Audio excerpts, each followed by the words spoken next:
In this video, we're going to study Aesop's fable of the kite and the pigeons. The kite and the pigeons. And just to make sure it's clear, the kite is a kind of a bird, and this fable is about a bird that is a hunter, a kite, and the pigeon, similar to the fable we read about the hawk and the nightingale.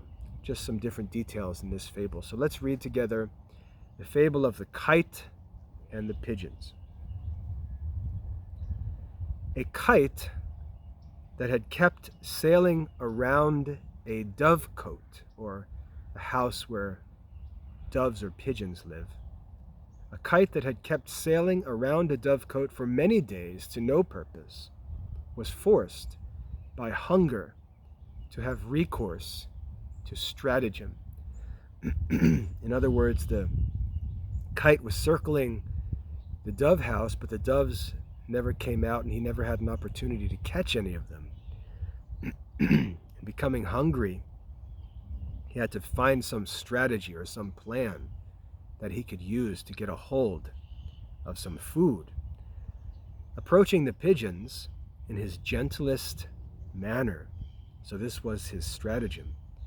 Approaching the pigeons in the gentlest manner, he tried to show them how much better their state would be if they had a king with some firmness about him, and how well his protection would shield them from the attack of the hawk and other enemies. The pigeons, who were deluded by this show of reason, admitted him to the dovecote as their king. They found, however, that he thought it part of his kingly prerogative or right to eat one of their number every day, and they soon repented of their credulity in having let him in. This is the fable of the kite and the pigeons, and as always, we want to remember that Aesop is a wise man, and when wise men write, they don't include any details that aren't important. They don't leave anything out, and they don't add anything extra. So let's look at the details of the story so that we can understand what Aesop's moral lesson really is. And many times when students submit writing summaries on Aesop's fables, the reason why I won't give full credit to their writing is because they don't take into consideration all the details of the story. And when they write about the moral, what they've written is too simple and doesn't include all of the information that Aesop provided. So be careful to pay attention to all of the details. That will help you to see clearly what the moral is that Aesop is focused on in his story. So as I said, the kite is a bird that's a predator that eats doves and pigeons, and he's having no success in his hunt for them for whatever reason.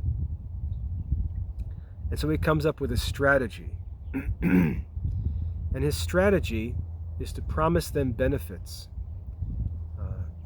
and to persuade them to allow him in rather than to come out to him where he can attack them. He has to find a way to get his enemies to let him in to their safe place. And he does this by a trick or a plan. He promises to protect them from their enemies.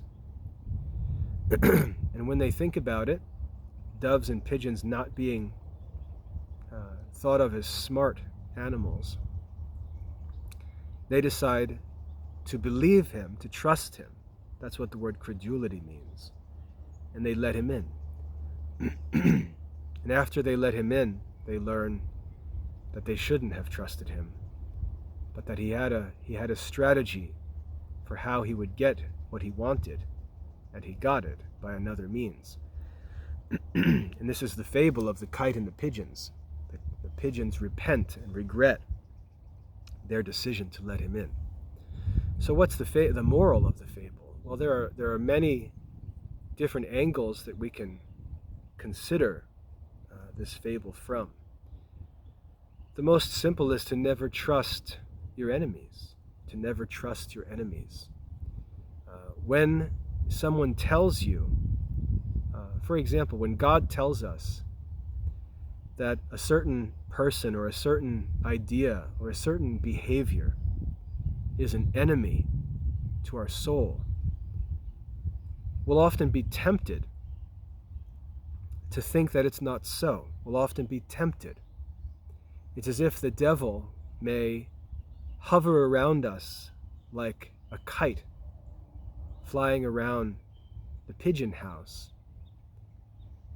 And in our normal circumstances, he'll have no way to get us, but he'll come to us with a subtle temptation that's intended and designed to deceive us. And what the devil normally does in temptations is he promises that we'll receive some benefit if we're willing to sin, just a little. If we're willing to sin, if we're willing to break one of God's commands, if we're willing to abandon God, come away from God, or come away from our parents who protect us and watch over us, or come away from the church, that there will be some benefits gained by this friendship with our enemy. And what we always find is that any time that we choose to sin or listen and follow a temptation, we regret it and we pay for it. And we have to do penance and confess our fault and seek to amend our life and not do that again. And we see this in the example of the kite and the pigeons. If we consider ourselves to be like the pigeons and the kite to be like the devil or the tempter, or any spiritual enemy who tempts us to sin. In your life, you may find many people urging you to come away from your parents. I always see that with my children. There are always people encouraging my children to not listen to me, to not follow my advice or obey commands that I give them. Even Christian people have done this at times. So it's always easy to see how not only the devil but also other people work like the kite in this fable to try and get to the pigeons, as it were. And they tempt the children with all sorts of things. They tempt them with promises, they tempt them with gifts, they tempt them with all kinds of different goodies and treats and promises that of course will never come true. But these are the nature of temptations. We're tempted by things that will attract us if we're not seeking to be holy, if we're not thinking about God, thinking about His commandments, thinking about His rewards and punishments. But if we just think about what we desire, if we live like animals, mice that can be trapped with cheese, or animals that can be caught by different foods, if we live like that as people, we're going to get trapped. And when we get trapped, sometimes there's no way out. Sometimes in God's mercy, He gives us a chance to repent, but it may happen that you enter into a temptation and go along with the temptation, and you get trapped in something that you never are able to get out of, and you should fear that. And this fable provides us with a good warning. So that's one application we can make of the fable of the kite and the pigeons. Another one might be about government and citizenship in a country. We may enjoy freedom as people. Let's say in America, we have many freedoms. I live here in the country, and as you can see, I have a quiet and peaceful life. Now, there are some things that are difficult about that life, but we always have to consider the difficulties in light of the benefits that we enjoy. And so the peace and the quietness and the safety that I enjoy in the country, living in the country where it's quiet, we're away from other people, it's very peaceful. We don't have to deal with many of the temptations and distractions that are found in cities and other places from neighbors, especially when those neighbors may not be good people. There are also some difficulties.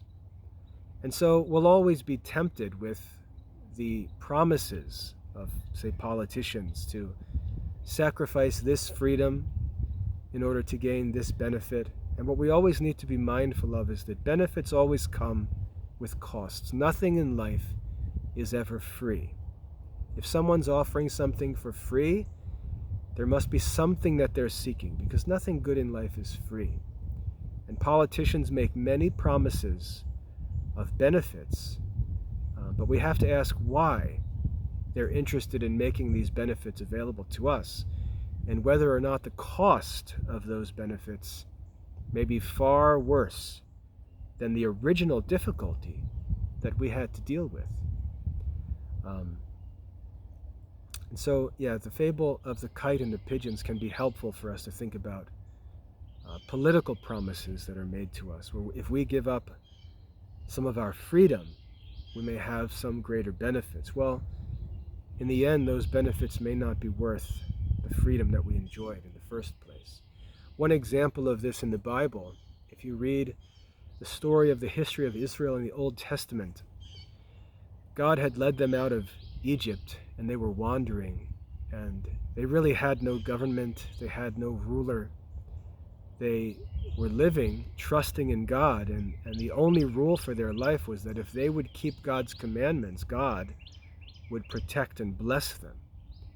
And you can imagine that that's pretty difficult for a community to live, serving an invisible God and always trusting that no matter what the danger was, if they simply focused on their religion, that God would, by his own power, always protect them and keep them safe. And eventually they lost their faith in God by their own sin, by their own failures, and they looked at the other nations and they said that they wished that they could be like the other nations and have a king to rule over them, to organize an army, to defend them in battle, and so on.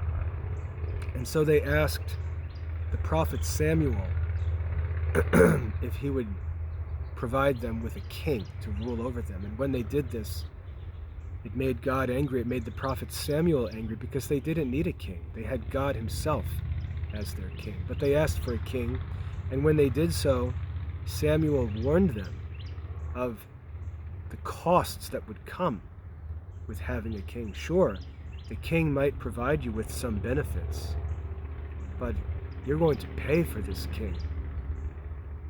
He's going to be able to take from you anything he wants. He's going to actually be the owner of all the land. He's going to take from you your sons in times of war. Your sons are going to be the ones who die in his army.